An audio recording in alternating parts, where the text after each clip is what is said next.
the sources of stress in your life, we call them a ton of stress, TONN, right? And trauma, obsessions, nuisances, and noise.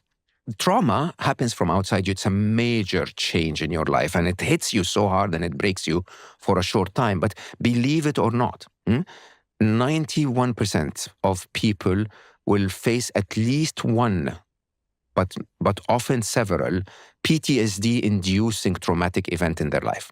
That's like the loss of a loved one, or losing your job so unexpectedly to the point you have to suffer, or whatever. Okay, being in a war zone and so on. Believe it or not, 93% of them will recover within 3 months.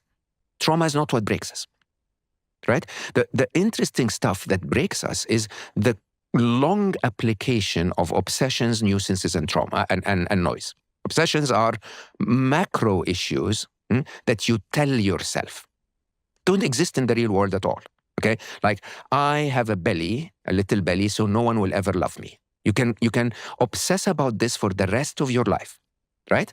And make it your life story and basically create a lot of stress as a result of that script that you told yourself. Okay, nuisances are the little ones, the little forms of that. Things that are triggered every day by you passing in front of the mirror as you walk out of the door, and you go like, "Oh man, you're still fat," or whatever, right? Believe it or not, most of our stress, however, comes because of what we call nuisances. Nuisances are stressors that don't break you; they're not trauma.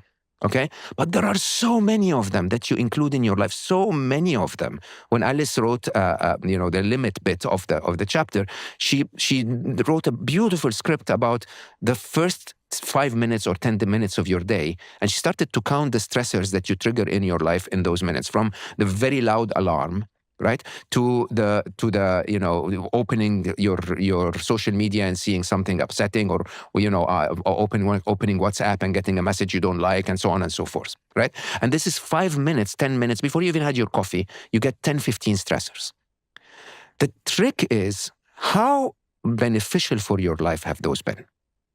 And if we're aware, if we're able to look at those stressors and say, hold on, I'm going to take an inventory of all of the things that stressed me last week. Okay, a genuinely honest inventory. And I'm going to tell myself, oh, by the way, I don't need this. I don't need this. I don't need this. I don't need this. Right? My commute. If I leave 10 minutes early, would it be easier? If I leave 10 minutes late, would it be easier? If I take music or the Diary of the CEO podcast with me, would it become easier? Right?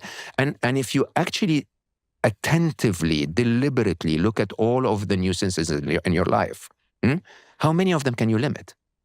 Countless. I promise you, you can limit countless nuisances. You can remove that friend that's annoying you, okay? By simply texting them and saying, I don't want to be your friend anymore. Or simply winding down the conversations. Or when they send you something or talk to you about something, you go like, oh, very interesting. Right? Instead of engaging in those things, can you limit the amount of junk food you let into your life? Can you limit the amount of restrictions and control that you apply to yourself in your life? And millions of little things. Practically, though, how does someone who's listening to this now that has built that life, where they're in the corporate world and they're the managing director of this fund or whatever they are, they're listening to this now, they're on the way to work on the tube or the plane or the train or whatever, and they've built up all of these commitments. So they're getting the WhatsApps, they're getting the emails, they're getting the Pilates instructor checking. They've built that noise into their life. How do they set about unpacking it without destroying their life? You can do it granularly, or you can do it at macro levels. Okay. Right? So remember, limit, learn, and listen. Limit, the first module, the first ability is, what can I limit? 80% of that person's life is not needed. Okay? 80% of the money, unless you give your money to charity, is a waste of resources. Because you cannot enjoy 2 cars at the same time. You cannot enjoy 2 beds at the same time. You cannot, simple, really. And the trick is this: you can, at the micro level, tell yourself, I met, when I was in my chief business officer of Google X, I met this wonderful CEO who, basically appeared so chill. And I asked him and I said, how are you so chill? And he said, I do only 4 meetings a day at most. Each is an hour. Okay? Nothing less, nothing more. And I said, how? And he said, I'm a CEO. If I do meetings that are shorter than an hour, they're too operational. Okay? If I do meetings that are longer than an hour, they haven't figured it out yet. Okay? I'm so sorry, Steve, but how much of your business can be run by Oliver? Okay? Your CEOs should run that business. But again, I don't want to limit this to the top business people of the world. How much of your life as a salesman? So my sales team would walk into my review meetings, and they would present 12 opportunities every week. And I would go like, okay, I'm going to focus on number 1 and number 4. Don't talk to me about the other 10. And they go like, why? Why? This is like $1 billion of business. And I'm like, yeah, but this is enough. Those are more difficult. Those customers are interested. We can serve them better. If you serve them better, you're going to close the deal, right? Go do 2. And by the way, if there are 12, we should hire more salespeople. But if you focus on 2, you'll do 110% of your target. What's better than that? And normally what ends up happening is they continue to focus on all 12. And you know what happens? That portfolio approach, reality hits. You're running a portfolio so that 10 of them will fail and 2 will happen. You lose the 10. That's the reality, right? You're spreading yourself so thin that 10 of them are not getting your attention anyway. They're just bothering you in the back of your mind, and you lose the 10. So instead of 2, run 3, 50% buffer. Okay, devil's advocate again here. I'm thinking about the listener who every entrepreneur that they admire, every person they admire. Lies. It's lies and you're contributing to it, my friend. No, but I'm really trying to. How many of those people, we know all of them, how many of them are happy? Oh my God, that's a different question. How many of them are well? So here's what I was going to say, is when you hear about the people you admire and that first year or 2 in starting the thing that they went on to do that, maybe even gives them fulfillment now, all of those people will say there was no work-life balance at the start. We had to work really hard. And that's just the way it is. I was working in a call center. I was building my business on the side. I had to work until midnight or else I wouldn't. I respect that. I couldn't have left the call center. I respect that. That's me. That's what I tell people. I go, you're not working in the call center anymore. I'm not, no. Yeah. But for that first year or 2. Fine. If you want to do a year or 2, fine. Okay, fine. But the lie is it's never ending. I told you openly, for every one of us, not just you, there's no ceiling. There's no preview. There's no pre-plan of when I reach this, it's enough. 20 trips is enough. Yeah. Okay. You know what happens when you limit yourself to 20 trips?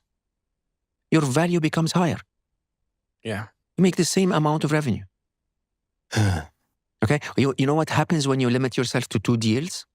You serve the customer better. You know what happens when you limit yourself to 5 friends? They become real friends. You go out and meet them instead of text them. So you're saying cancel the 3rd podcast a week we were going to launch? Are you going to do a 3rd podcast a week? Look at your face. God. I struggled with that too because I've been trying to build an Arabic podcast for a while. Yeah. Which I have to say is needed in the region. Yeah. Okay? Really needed. The region of 350 million people. And in reality, I'm one of the few that can run an Arabic podcast that's as successful as Slow-Mo, right? But the cost of that podcast is my health. So there will be a moment in my life where one of my projects will be handed over and the Arabic podcast will show up. But I sat with the person that I was working on this with, and I said, look, it's not going to be right if I do it now. 52 more episodes a year beyond my capabilities. Think about one kick-ass Diary of the CEO a week. Does that slash your sponsorship revenue by half? I wouldn't even know. I wouldn't even know. This is the truth. People might not believe it's the truth, but the sponsorship revenue is inconsequential in the grand scheme of things. I think when we started for the first 3 years, I said to the team, and the team know this because they all get to see the bank accounts and stuff. I said to them, if we make any money from this, we put it back into the show. Now we make more money than we can put into the show. So it's like, I see the message in our Slack channel that we've made this much money from the podcast or whatever else. But obviously the impact of that is, I mean, what does it mean? We can hire more people. We can have a studio in LA and in America at the same time. We can buy a big boat or buy a fleet. I'm never going to buy a boat because I'm so busy. No, I'm talking about the fishermen. Oh, right. Yeah, exactly. Right? Yeah. Okay. No, so the real question is, if you allowed yourself to measure a different objective, not the number of listeners, but the impact on every listener. Okay, interesting. Not the number of guests, but the quality of guests. Right?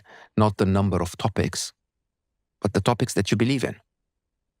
And how does that look over the long term? So you're saying you'd get to the same place over the long term? You'll not become Steve Jobs. When I say get to the same place, my rebuttal in my brain was like, because we built a platform, people like you, when you've got something good to talk about, like your books, you came and we had that incredible conversation, episode 101, my favorite conversation of all time. That was a byproduct of us fighting hard to build a platform where you felt, or whoever's decision it was, I'm assuming it was someone else. So you're saying that because you're doing two episodes a week. By the way, when I did 101, it was one episode a week. But because you're doing 2 episodes a week, you're enabling more people to have a channel to speak, right? There are 62,000 books written last year. You need to step up your game. If you want to serve all books. No, I don't want to serve all books. I just want the best ones. Yeah. So you. The question really is, again, what's the ceiling? How many good books can you spread a year? Right? I mean, when you look at Slow-Mo, I do the opposite of what you do. So a very interesting part of what I do with Slow-Mo is I rarely ever get a celebrity. Okay? It's a podcast by the people for the people, if you want, sort of. Like a lot of people will listen and say, I can relate to this. This is part of my story. And the game here is that 7.8 million possible guests. Billion, sorry. Right? It's impossible. Impossible. Okay? The question truly is, what do I want to stand for? I mean, there are so many ways I can grow Slow-Mo. Is that what I stand for? Why do I want to grow it? I mean, look at my Instagram and your Instagram. This is a very interesting conversation. My Instagram, I think, is 150,000 people or something. Yours is what? 15 million, gazillion, something like that? No. I don't know, but it's a very large number, right? What difference does it make? Well, you said to me, you said you want to make 1 million people unstressed. Yeah. 1 billion people happy or whatever it was. It's my ambition. But do I have to do that? Or do people listening to this, are people listening to this going to tell other people about this so that they come and listen to this? Right? But, if this podcast had 6 listeners, you probably wouldn't have chosen it for your book tour. I would have chosen 1,000 of them.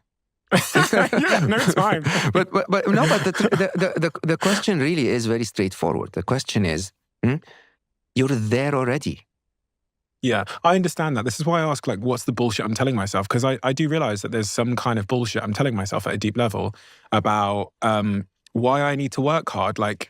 And it's clearer to me now more than ever that the cost is significant and the reward is not clear. It's diminishing. Yeah, I don't even know what the reward is. The most rewarding thing I do, you've identified, is this. Yeah. It's the most impactful thing I do. It's the thing people appreciate the most. Opens so many minds. It's a wonderful part of people's life. It is this. So I ask myself, why don't I just do this? Because there are 40 other companies that I'm involved in as an investor, or 6 or 7 that I founded. And before you were sat there today, there was a founder an hour before you arrived of another business that I'm involved in, and I'm a co-founder of. And we were talking about funding and this plan and this plan and this plan. And I do go what insanity is this? And I know it's not just me. It's a lot of people out there that have engaged in this voluntary insanity of overstressing their lives, the addiction of stress as you describe it in the book.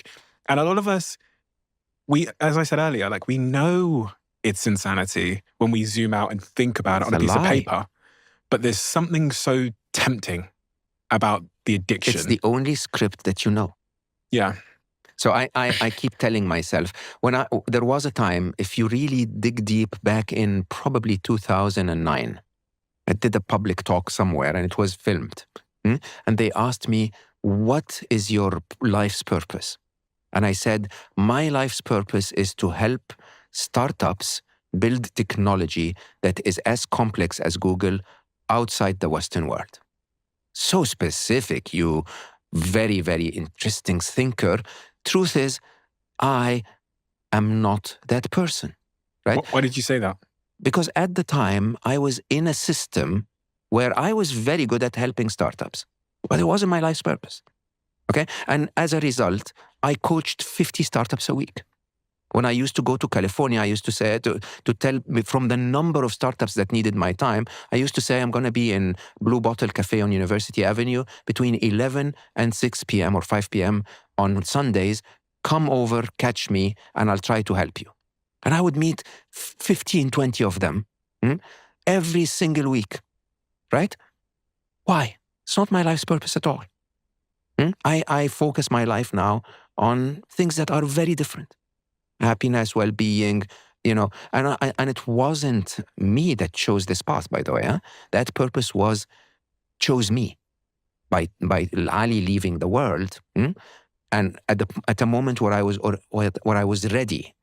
Okay, what does that mean? It means that I had to leave Google X. I had to leave a career around being an angel investor and being this and being that. And, now people text me and say, Mo, I have this new startup and I really need you to invest. And I say, I don't invest. Period. Why? Because investment is not giving someone some money. Investment is a call every 4 hours. Hey, we have this opportunity. Who wants that?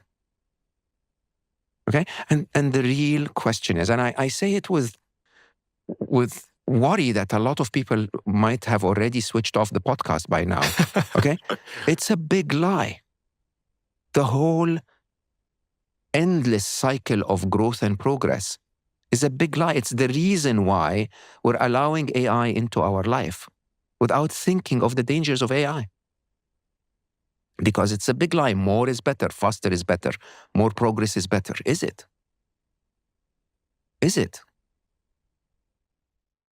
If you love the Diary of a CEO brand and you watch this channel, please do me a huge favor. Become part of the 15% of the viewers on this channel that have hit the subscribe button. It helps us tremendously, and the bigger the channel gets, the bigger the guests.